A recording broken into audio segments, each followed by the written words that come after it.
এখানে আমাদের বলা আছে এক্স সমানে 2 + 5 cos থিটা এবং ওয়াই সমান 3 + 4 sin থিটা থেকে থিটা অপনয়ন করো। এই থিটা অপনয়ন মানে এখান থেকে থিটাকে বাদ দিতে হবে। এখানে কি কি আছে? একটা সাইন আর একটা কস।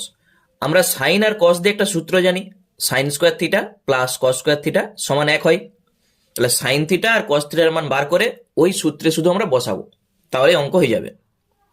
দেখো প্রথমে যেটা আছে এক্স সমান 2 + 5 cos থিটা, তাহলে বা 5 cos থিটা সমান কত হবে? নিশ্চয়ই এক্স মাইনাস 2 হবে। এখান থেকে cos থিটা সমান এক্স মাইনাস 2/5।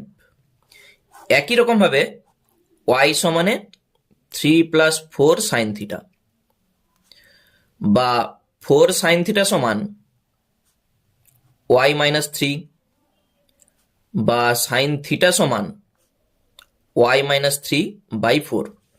এরপর আমরা জানি sine square theta plus cos square theta সমান 1 হয়। এখানে শুধু মানটা আমরা বসাবো, তাহলে এইটার হোল স্কোয়ার হবে ওয়াই মাইনাস 3/4 তার হোল স্কোয়ার, এক্স মাইনাস 2/5 তার হোল স্কোয়ার ইকাল টু 1। এটাই হচ্ছে আমাদের থিটা অপনয়ন।